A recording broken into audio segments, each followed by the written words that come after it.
नमस्कार दोस्तों, आज से हम घटना चक्र के सामान्य अध्ययन का पूर्वावलोकन, भारतीय राज्य व्यवस्था का 1990 से 2025 तक के सभी प्रश्न को देखेंगे जो PYQ है और एग्जाम में इसी से क्वेश्चन आते हैं।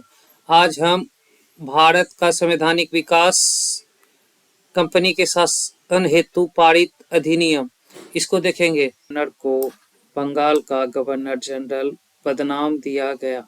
अब उसकी सहायता के लिए एक 4 सदस्यीय कार्यकारी परिषद का गठन किया गया, जिसका कार्यकाल 5 वर्ष रखा गया। इस एक्ट के अनुसार वारेन हेस्टिंग्स बंगाल का प्रथम गवर्नर जनरल बना तथा फ्रांसीसी क्लेवरिंग, मानसन और बारबेल काउंसिल के सदस्य नियुक्त हुए।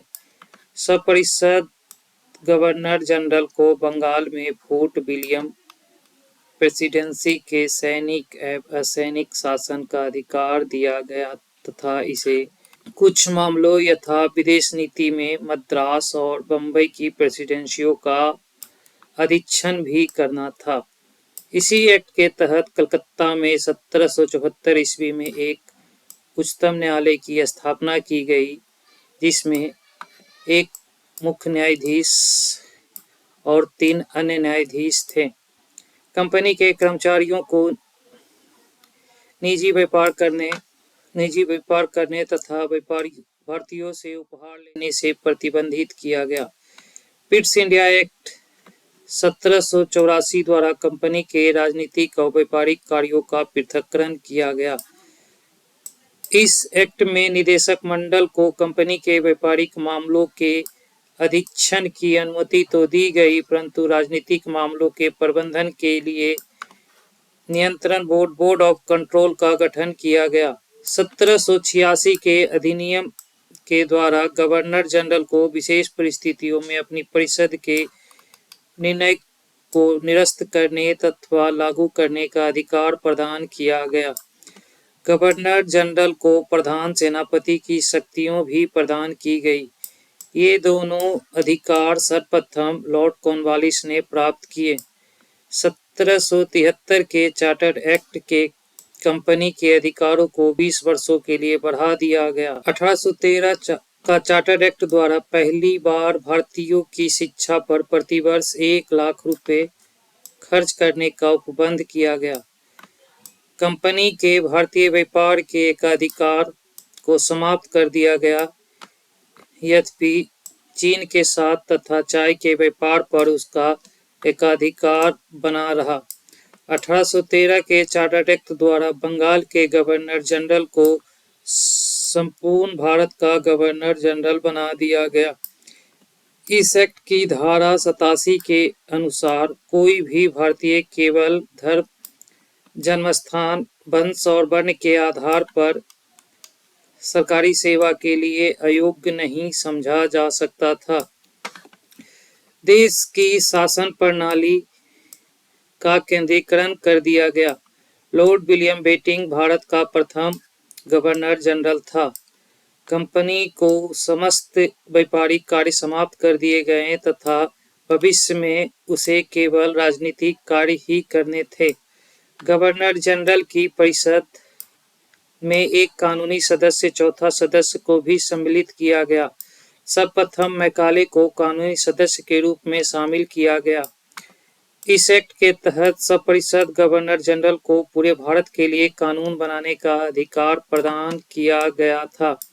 इसी एक्ट के नियुक्तियों के लिए योग्यता संबंधी मानदंड अपनाकर भेदभाव को समाप्त किया गया।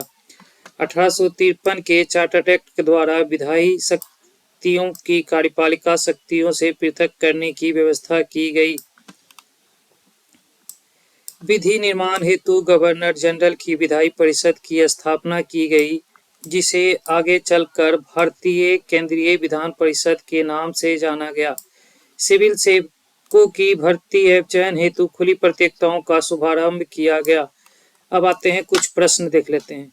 निम्नलिखित में से किस अधिनियम में कलकत्ता में सर्वोच्च न्यायालय की स्थापना का प्रावधान किया गया? तो रेगुलेटिंग एक्ट 1773 के द्वारा कलकत्ता में सर्वोच्च न्यायालय की स्थापना का प्रावधान किया गया। 1773 के रेगुलेटिंग एक्ट में कलकत्ता कलकत्ता में सर्वोच्च न्यायालय की स्थापना का प्रावधान किया गया था, जिसकी स्थापना 1774 ईस्वी में की गई।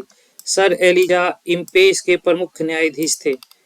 सर्वोच्च न्यायालय की स्थापना के संबंध में निम्नलिखित में से कौन सा कथन सही है? कलकत्ता में सर्वोच्च न्यायालय की स्थापना का 1773 के रेगुलेटिंग एक्ट के द्वारा की गई, ये सही है। और लेमेस्टर इस न्यायालय के प्रमुख न्यायाधीश थे, ये गलत है। सूची 1 तथा सूची 2 को सम्मिलित कीजिए तथा सूचियों को नीचे दिए गए कूट के सही उत्तर का चयन कीजिए। नियंत्रण परिषद की स्थापना पिट्स का भारतीय अधिनियम 1984 के द्वारा किया गया। सर्वोच्च न्यायालय की स्थापना नियामक अधिनियम 1773 के द्वारा किया गया। इंग्लिश मिशनरियों को भारत आने का कार्य करने की अनुमति 1813 चार्टर अधिनियम 1813 के द्वारा किया गया। और गवर्नर जनरल के परिषद में कानूनी सदस्य की नियुक्ति चार्टर अधिनियम 1833 के द्वारा किया गया। इसका ऑप्शन हो जाएगा 2, 1, 3 और 4, ऑप्शन बी। नियामक अधिनियम रेगुलेटिंग एक्ट 1773 सर्वोच्च न्यायालय सुप्रीम कोर्ट की स्थापना पिट्स का भारतीय अधिनियम 1784 नियंत्रण परिषद बोर्ड ऑफ कंट्रोल की स्थापना चार्टर्ड अधिनियम 1813 इंग्लिश मिशनरियों को भारत में कार्य करने की अनुमति तथा चार्टर अधिनियम 1833 गवर्नर जनरल के परिषद की कानूनी सदस्य की नियुक्ति का से संबंधित थे। निम्नलिखित में से किसने भारत में अंग्रेजी शिक्षा की नींव पड़ी? 1800 चार्टर एक्ट के द्वारा, ये सही है। General committee of public instruction 1823, ये भी सही है। प्राच्यवाद एवं आंग्लविद विवाद, ये भी सही है।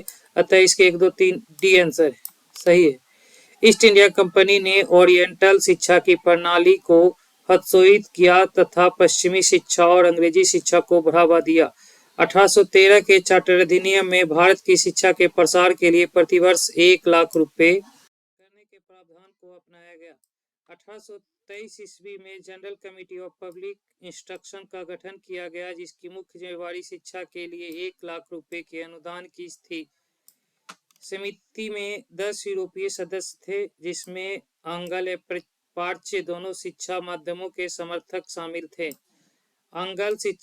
इंग्लिश शिक्षा के समर्थकों ने नेता ट्रेवेलियन थे, जबकि एस.टी. प्रिंसेप प्राच्य शिक्षा के समर्थकों के नेतृत्व करता थे। इसके governor general Lord William Bentinck के शासनकाल में लॉर्ड विलियम बेटिंग का शासनकाल 1828 से 1835 7 वर्षों का था। 7 मार्च 1835 को लॉर्ड मैकाले के प्रस्ताव को स्वीकृत कर भारत में अंग्रेजी को उच्च शिक्षा का माध्यम मान लिया गया। किस अधिनियम के द्वारा ब्रिटिश संसद ने चाय और चीन के साथ व्यापार को छोड़कर ईस्ट इंडिया कंपनी के भारत के साथ व्यापारिक एकाधिकार को समाप्त कर दिया गया? 1813 का चार्टर अधिनियम। 1813 के चार्टर अधिनियम के माध्यम से ब्रिटिश संसद ने चाय के व्यापार और चीन के साथ व्यापार को छोड़कर ईस्ट इंडिया कंपनी के भारत के साथ व्यापारिक एकाधिकार को समाप्त कर दिया गया था, जबकि 1833 के चार्टर अधिनियम द्वारा कंपनी के समस्त व्यापारिक कार्य समाप्त कर दिए गए तथा भविष्य में कंपनी को केवल राजनीतिक कार्य ही करने थे।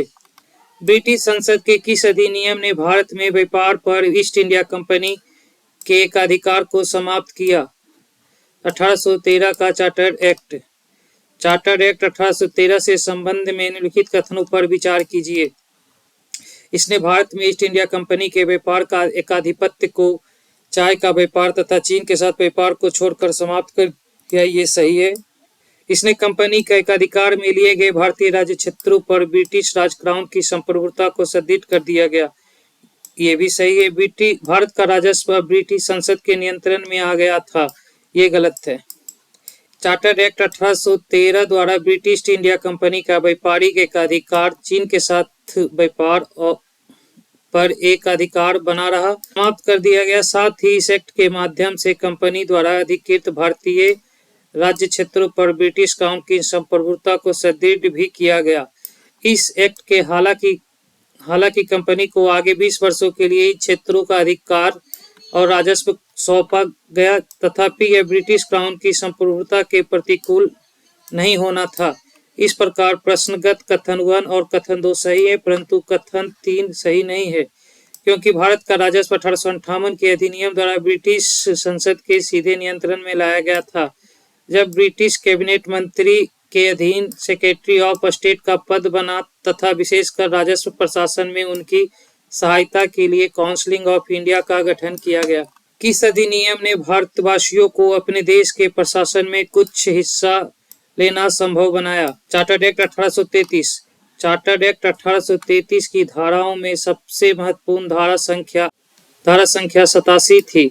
इसमें यह कहा गया था कि किसी भी भारतीय अथवा क्राउन की देशज प्रजा को अपने धर्म, जन्मस्थान, वंशानुक्रम, वर्ण अथवा उनमें से किसी एक कारणवश कंपनी के अधीन पद अथवा सेवा के अयोग्य नहीं माना जा सकेगा।